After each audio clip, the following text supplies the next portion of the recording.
आज हम सूर्यकांत त्रिपाठी निराला जी की दूसरी कविता अट नहीं रही है पढ़ेंगे। कविता पढ़ते हैं। अट नहीं रही है आभा, फागुन की तन सट नहीं रही है। कहीं सांस लेते हो घर घर भर देते हो। शब्द अर्थ देखते हैं। अट समाना, आभा सुंदरता, फागुन फागुन का महीना, सट समाना। यहाँ पर इस कविता में कवि ने फागुन की मादकता को प्रकट किया है। जो फागुन के महीने में चारों ओर सुंदरता छाई हुई है, उसको कवि अनेक रूपों में देखते हैं।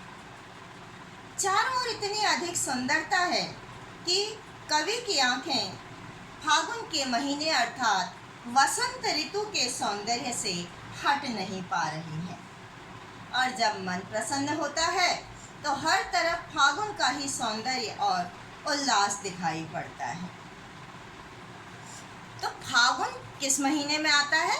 जो वसंत ऋतु होती है उस समय फागुन आता है। होली के आसपास का समय होता है।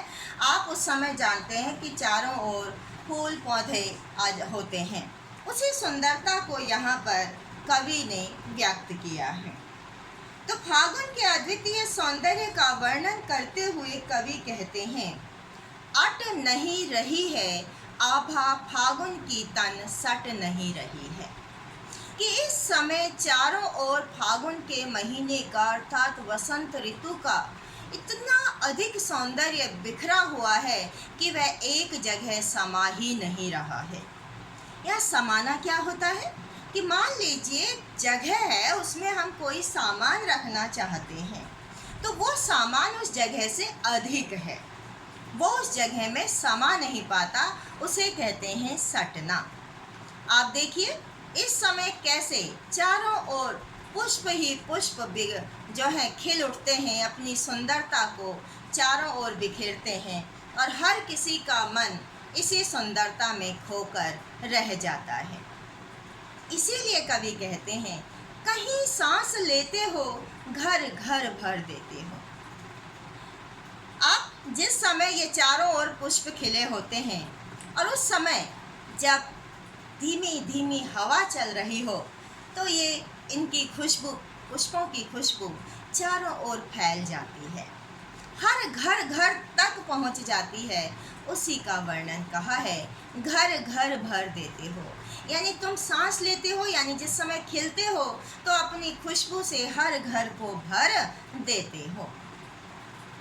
उड़ने को नभ में तुम पर पर कर देते हो, आंख हटाता हूँ तो हट नहीं रही है, पत्तों से लदी डाल कहीं हरी कहीं लाल। उड़ने को नभ में तुम। अच्छा, जब आपका मन प्रसन्न होता है, इस फागुन की सुंदरता को देखकर मन प्रसन्न है, तो जब मन प्रसन्न होता है तो आसमान में उड़ने के लिए बेचैन हो उठता है। मन बहुत हल्का हो जाता है, सारे कष्ट दुख सब दूर हो जाते हैं। इसीलिए कहते हैं, इस सुंदरता को देखकर मेरा मन आसमान में उड़ने के लिए हल्का हो गया है। आंख हटाता हूँ तो हट नहीं रही है। आप देखिए इस तरह से चारों ओर प्राकृतिक सौंदर्य छाया हुआ है कि अगर कवि इस सुंदरता से अपनी आंखें हटाना भी चाहता है तो वो उस सुंदरता से अपनी आंखें हटा नहीं पाता है। पत्तों से लदी डाल कहीं हरी कहीं लाल। इस समय किस के बाद आता है, किस मौसम के बाद? ये पतझड़ के महीने के बाद आती है वसंत ऋतु, फागुन का महीना। उस समय तक जो पुराने पत्ते होते हैं वो झड़ चुके होते हैं और डालियां हरे हरे पत्तों से लद जाती है। वो पत्ते कहीं हरे होते हैं तो कहीं लाल, जो बहुत अधिक सुंदर दिखाई देते हैं।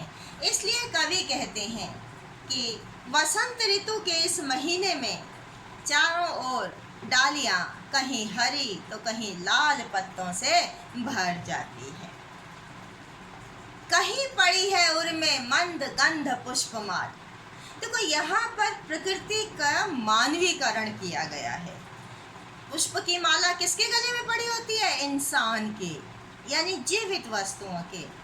लेकिन यहाँ पर प्रकृति के गले में फूलों की माला को बताया गया है, इसलिए यहाँ पर प्रकृति का मानवीकरण किया गया है, उसे एक मनुष्य के रूप में दिखाया गया है।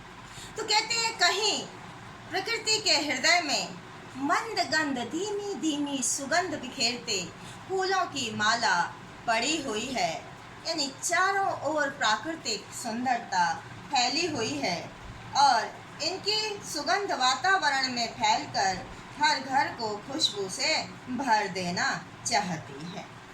और इसीलिए कवि को ऐसा लग रहा है मानो फागुन के गले में सुगंध से मस्त कर देने वाली फूलों की माला पड़ी हुई है।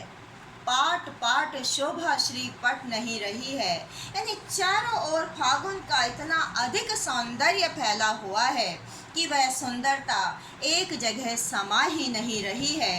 यानी कवि इसके माध्यम से क्या कहना चाहता है कि हर जगह सुंदरता ही सुंदरता बिखरी हुई है।